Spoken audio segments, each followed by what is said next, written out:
ஆட்டுக்கறியில மிருதுவான இறைச்சினா அது கொழுப்பு கறி தான். வயிற்றுப்புண், ரத்த குறைபாடுன்னு பல பிரச்சனைகளுக்கு இது சிறந்த மருந்து. இஞ்சி பூண்டு நசுக்கி போட்டு காரஞ்சாரமா எங்க பாட்டி கொழுப்பு கறியை வறுத்து கொடுத்தா அவ்வளவு அருமையா இருக்கும்.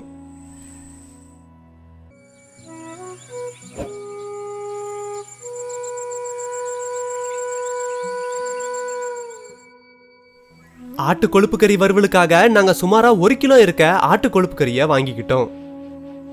இப்ப கொழுப்பு கறி வறுவலுக்கு தேவையான மசாலாக்களை பார்த்தரலாம்.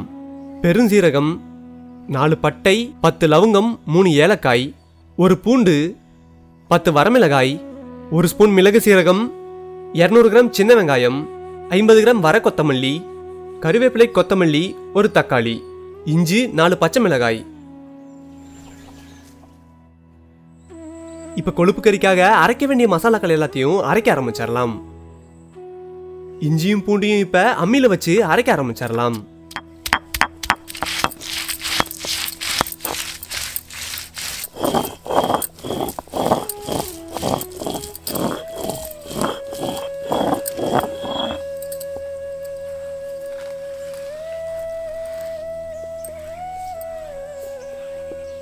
இஞ்சியும் பூண்டியும் அரைச்சாச்சு. இப்ப பட்டை லவங்கத்தை அரைக்க ஆரம்பிச்சிடலாம்.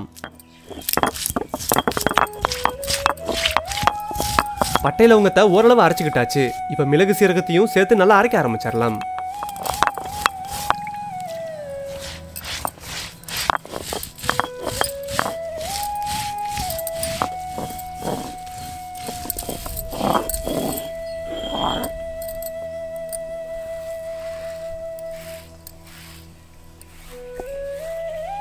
பட்டை லவங்கம், மிளகு சீரகம் எல்லாத்தையும் நல்லா அரைச்சுக்கிட்டாச்சு. இப்ப வரமிளகா, கொத்தமல்லியையும் அரைக்க ஆரம்பிச்சிடலாம்.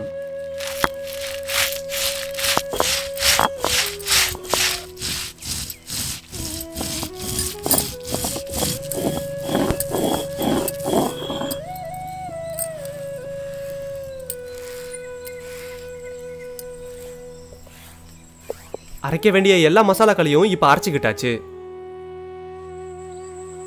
இப்ப கொழுப்பு கறியை சமைக்க ஆரம்பிச்சிடலாம். சமைக்கிறதுக்கு முன்னாடி கொழுப்பு கறியை தண்ணி ஊத்தி நல்லா கழுவி எடுத்துக்கலாம்.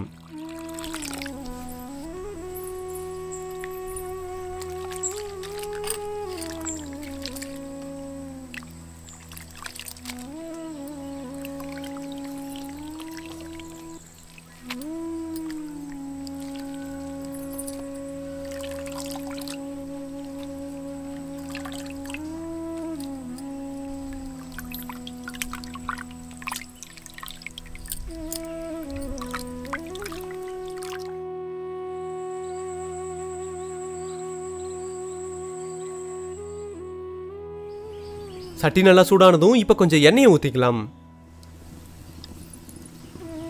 எண்ணெய் நல்லா காஞ்சதும் பெருசீரகம், ஏலக்காய் ரெண்டையும் இப்ப எண்ணெயில சேர்த்தரலாம். இப்ப பச்சை மிளகாயை சேர்த்துக்கலாம்.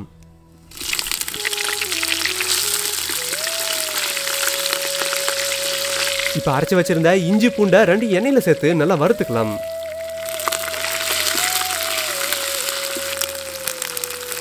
இப்ப கொஞ்சம் கறிவேப்பிலையை சேர்த்தரலாம். அடுத்து அரைச்சு வச்சிருந்த பட்டை லவங்க மசாலாவை சேர்த்துக்கலாம்.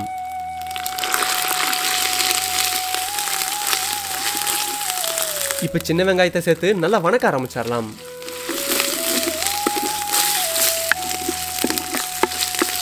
நம்ம சேர்த்துக்கிட்ட சின்ன வெங்காயம் நல்லா வணங்கிருச்சு.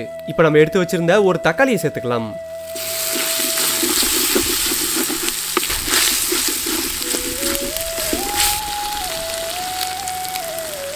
மஞ்சள் தூள், உப்பு,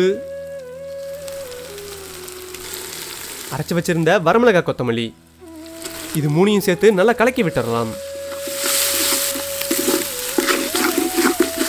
இப்ப கொஞ்சம் தண்ணி ஊத்தி நம்ம சேர்த்துக்கிட்ட மசாலா எல்லாம் கொதிக்க வச்சிடலாம்.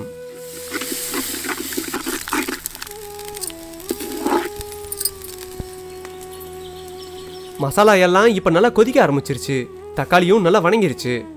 இப்ப சுத்தம் பண்ணி வச்சிருந்த கொழுப்பை சேர்த்துக்கலாம்.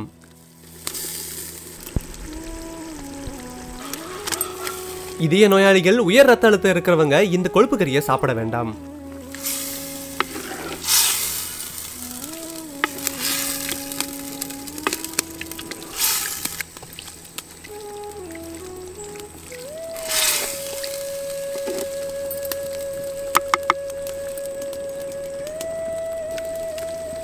இப்ப கொழுப்பு கறி மசாலாவோட சேர்த்து நல்லா வேகிறதுக்காக மூடி வச்சிடலாம்.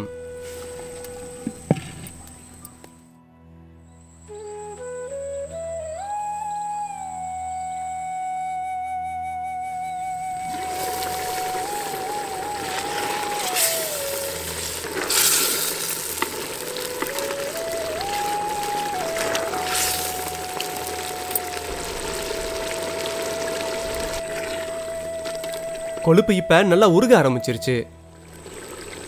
இந்த மாதிரி கொழுப்பு உருக ஆரம்பிச்சதும் கொத்தமல்லி இலையை சேர்த்து இறக்கிடலாம்.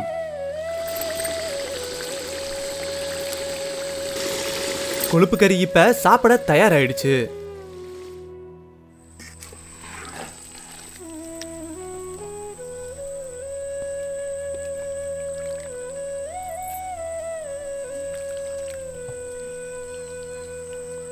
இந்த கொழுப்பு கறியை அப்படியே சாப்பிடலாம்.